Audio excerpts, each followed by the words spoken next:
வணக்கம். நான் இப்போ இந்த பிரச்சனை நடந்துட்டுருக்குல்ல, பாகிஸ்தான் இந்தியா ப்ராப்ளம். இப்போ என்னென்னா, பாகிஸ்தான் யூடியூப் நான் நிறையா பார்த்தேன். இந்த யூடியூப்பில் மேக்ஸிமம் வந்து இந்த பாகிஸ்தானுக்கு சப்போர்ட் பண்ணுறவங்களாம் கல்வியை ஊற்றுறாங்க. ஓகே, இப்போ நான் என்ன சொல்கிறேன்னா, நான் பாகிஸ்தானுக்கு சப்போர்ட் பண்ணுறேன். அதுக்கான ரீசனை தெரிஞ்சுக்கணும்.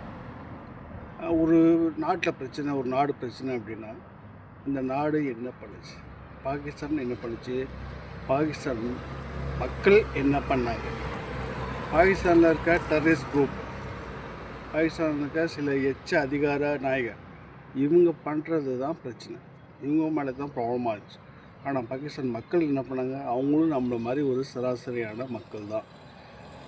அவங்களும் அன்றாட வாழ்க்கையை நம்ம மாதிரி வாழ்கிறவங்க, அதுலேயும் ரொம்ப அடிபட்டு இருக்க மக்கள். இந்த மக்கள் என்ன பண்ணாங்க, பாகிஸ்தானாவே எதிரி ஒரு மாதிரி பார்க்குறது எதுக்கு? நம்மளும் இந்திய தேசம், நம்ம எல்லாரையும் அரவணைப்போம்.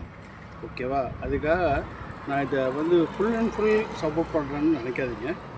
பாகிஸ்தான் மக்கள் என்ன பண்ணாங்க, அவங்களையும் தப்பாக பேசுகிறீங்க.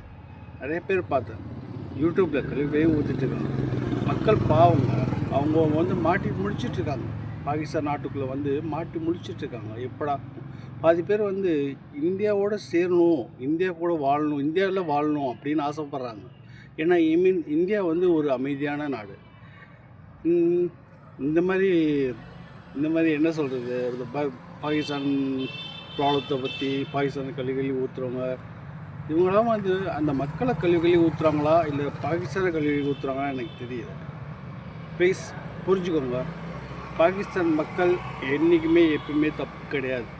அங்கே இருக்க டெரரிஸ்ட் குரூப்பு, அங்கே இருக்க சில அடாவடியான அராஜகமான அதிகாரிகள். ஓகேவா?